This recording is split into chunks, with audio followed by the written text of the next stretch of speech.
Welcome to the first ever episode 6 of Gears League and Xbox Podcast. This is one of your co-hosts, Tyler Bello. And this is your other co-host, Beto Kasai. And, yes, Beetle's back after abandoning me last week. I had to do a one-man podcast, which is okay. I feel like it wasn't too bad. It went a lot better than I thought. I feel like I forgot to say a lot in my one-man podcast because I had nothing to bounce ideas off of. If you were here, Beetle, that wouldn't have happened. God damn it, Beetle. My apologies. No. But welcome to episode 6, everybody. The world premiere, first ever, episode 6.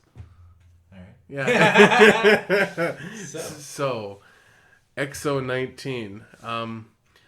We both have opinions on this. I feel like mine are potentially More a lot. positive. Yeah, more positive. XO19. Give me your first reaction. Why so many survival games? That's my only question. There was 4 of them? I mean, that were properly considered survival. I think they'd say 2, but yeah, they're 4 basically survival games. Yeah, Why? I don't think they got together beforehand, right? These are independent developers. They probably just Anyway, Yeah. Some of the highlights that I could definitely kind of see on there was that streaming service that they're adding. Project xCloud, yes. That is next level. Like, they're taking basically what Google Stadia was doing, but actually backing it up with all the games and support that Xbox has. Exactly. So, like, just to... I think we'll probably go into more detail about this later, but the fact is, literally PlayStation and Xbox both have a better service than Google Stadia does. And they're only running on Google Stadia. They're not backing up by any other developers. They are just streaming those games from their servers. Exactly. So yeah, Google is probably not going to do so hot now that those two have dropped.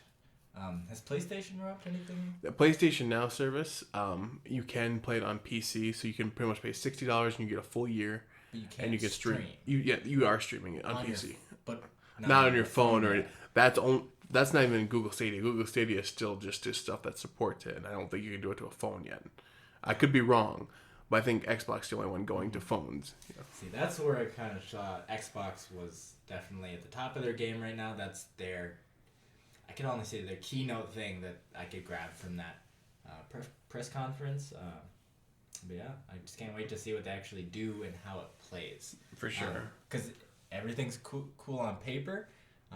Yeah, we just got to see how it actually plays out. For sure. But we'll get into Project xCloud here in a second. But I want to hear what you thought of the overall show, though. Like, what was your what was your expectations? How about that? Yeah, what was your expectation for the show versus what'd you see in the show?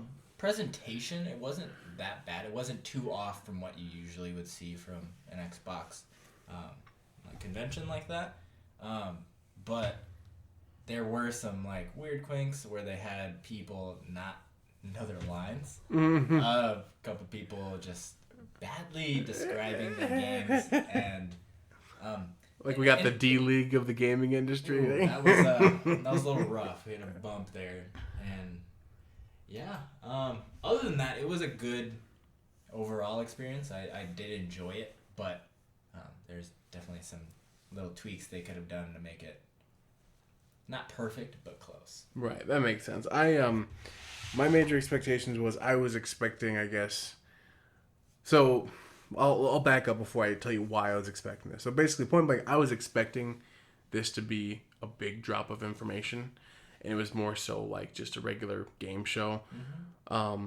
The reason I was expecting this to be a big jump is because lots of people in the gaming industry for years talk about how E3 is dying and how E3 is waning in influence and how E3 is supposed to be they feel like it's the past, where Nintendo was thinking of the future, having their own direct conference.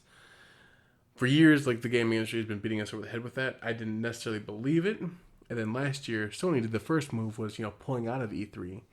Now, it's probably because their E3 before that was absolute trash. But they pulled out. And so I didn't believe it at first, but people kind of convinced me that this was the first sign of the end of E3. And so I was kind of expecting myself XO19. I'm thinking, is Xbox gonna now make this their proprietary show? Because PlayStation has, PlayStation Experience that they do. I don't know if they do it every year. Because I don't think they're doing it this year.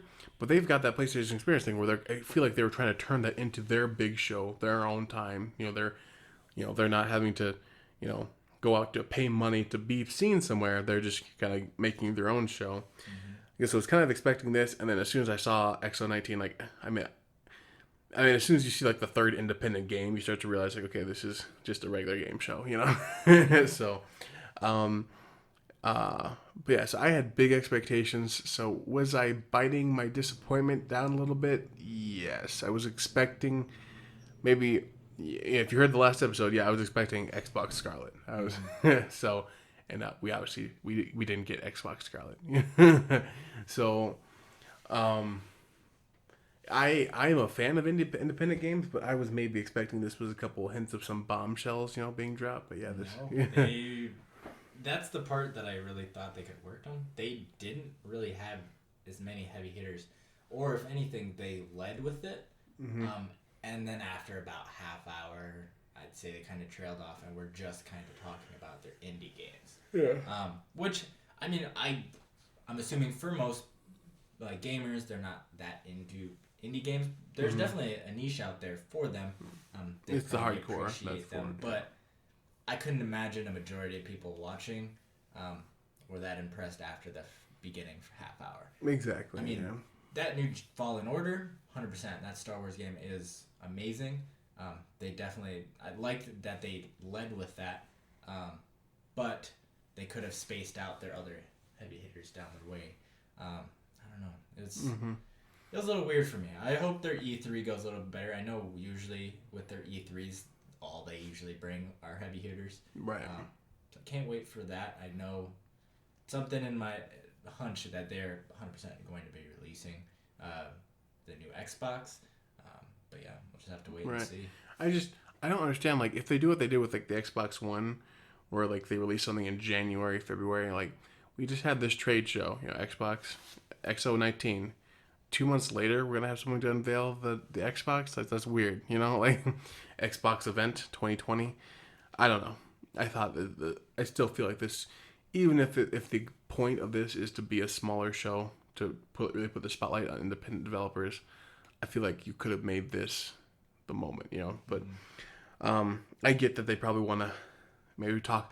I don't know. Maybe they want to dedicate a whole show. I guess the more I think about it, maybe they just want to dedicate a whole show just to talking about the console, which I guess makes sense, So it'll most likely be flagship games that are meant to be run on the new console. That's what I'm assuming at E3. And it makes sense that on this XO conference, they mostly covered indie games because Xbox has been purchasing so many third parties that, really essentially they're just like indie game company at this point in, I guess, layman terms. But if you look through the Game Pass, the majority of the games on there are indie games. So it makes sense that if people aren't into those type of games, that especially they're covering those. They gotta make sure people are actually going for their Game Pass. So if they gotta hype up some indie games, it's not really blaming Xbox for that. Right. Well, it kind of makes sense from a strategy standpoint because, again, last generation when Xbox One and PS4 launched, there was nothing. Like, no game. Like, there was a big, there was launch titles and then just drought for, like, a while.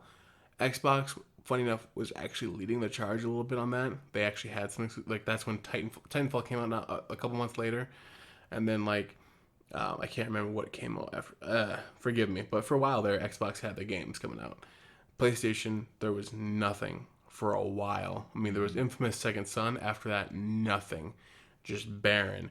But they had independent games.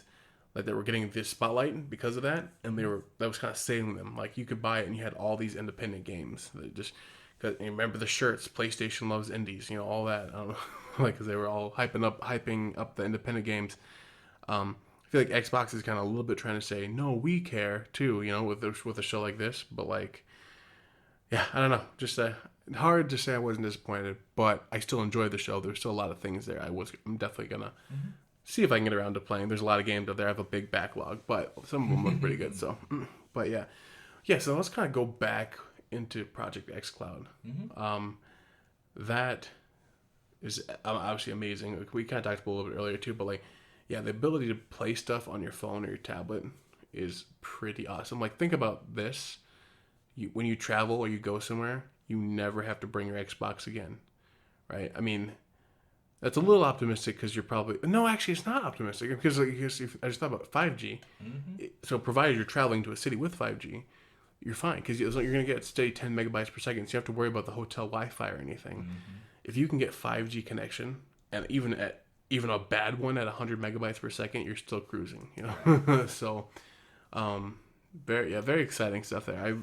I've been trying to sign up for the early access, but it's been months and no one's replied to me saying I'm in yet. So it's been a little rough, but they do have actual people playing it already. Yes, and right now for free you can stream from your console. So right now, if you have your Xbox on and you are in your room, you can stream to your phone with that. But it has to be within the same internet connection. Okay. Yep. So what's the point? What's the point? I don't know. Maybe it's just testing out the features, I guess. But maybe your girlfriend's using the TV. I don't know. Maybe you don't have a TV. I don't know. Fair enough. I can see that. Yeah. All right. So that's yeah. But they also did throw a little bombshell at us with those controllers. You're able to use a DualShock and a Steam controller. It was a Razer. I think Razer controller. So, excuse me. Razer and a PS4 controller. Which blows my mind that Xbox, because this is something PlayStation would never do. Yes. They'll never be like, hey, I know you already have like a Xbox controller, but you don't. They would shoot one of their heads, their executives in the head twice just to be sure, just to make sure they never say anything like that again, right? But Xbox, I mean, they've really taken the charge. I feel, with especially cross-play and all those other features on games, where PlayStation's been a little bit more lenient. They don't try to have it where cross-play is like adaptable for most games. I think that's just more of their kind of selfish mind. It's like, hey, if you want to play on PlayStation games, you got to play on a PlayStation. Right. But then Xbox is more of a freelance where they're just, hey, games are games. As long as you're enjoying it, it's all right. Yeah, think about this. You won't own any console, anything. You have maybe a personal laptop, or maybe you've got an iPad, maybe you've got like a tablet or something. You buy your Xbox Pass Ultimate Edition, which is $15 a month. You can stream your Xbox games. $15 a month, which is also, again, just to put the final nail in the coffin, cheaper than Stadia. So like, what are you losing? Like, yeah. So pretty incredible stuff for sure. So, other than that, the other part of the show I guess I wanted to talk about was the things I was actually excited for. Now, I know there's a couple of those indies I was excited for. I couldn't begin to name them for you, unfortunately, because like there was a lot of them. That story-driven one, we were trying to do some investigating. That story pretty much looked like a budget Telltale game. That one I'm very, very excited about. The main one I was excited for, though, was the main news was, so Halo Master Chief Collection is finally starting its trickle onto Steam and PC, on the Game Pass. The achievements carry over, so Halo Reach means nothing to me because I already have all the achievements in Halo Reach. But when the other games come over, I will be able to continue hunting my achievements from my understanding. That's super exciting because obviously I'm a big achievement guy. And having to restart those would hurt. Exactly, because like one of the achievements for the Halo Master Chief Collection is win 500 multiplayer matches. And that's not playing them, that's winning them. Yeah. Yep, so I think it was at like 150. I don't want to restart that, so I eventually plan to get them, but that's very nice. I can carry that over, so very excited about that. Final Fantasy coming to Game Pass, which is excellent. Coming to the PC Game Pass too, which again I can continue my achievements over because they carry over, and then Kingdom Hearts not coming to Game Pass, which means it's not coming to PC, which makes me cry a little bit, but at least we're getting Kingdom Hearts on the Xbox. So, yeah, very exciting stuff. So, definitely. For sure. Yeah. So yeah, Game Pass on PC is a force to be reckoned with. I think for sure right now. So, I just really wish Kingdom Hearts was coming there because obviously you have exciting news though too. You're getting a PC though as well. Mm-hmm. Bam, Yeah, boom, so boom. I'll finally be a part of the PC master race. But I always say like because I feel like that kind of makes the argument. Well, now you all play on PC. What's the point of calling it an Xbox podcast? We're effectively Xbox gamers playing on PC. I think, right? I'm not leaving my Xbox behind by any means. Yeah. There are gonna be games that I still main on Xbox, just because I know it's something I'm more used to. But some of the games that are more technical that I feel like I'm kind of more or less held back by, because I have a controller versus having a mouse and keyboard, would be like Siege and Rocket League, Right. which are my two main games. But for like main story single player games, I'm still going to be playing Monster Hunter on the Xbox. I'm still going to be playing Fortnite, all those like Battle Royale, like Apex and stuff like that.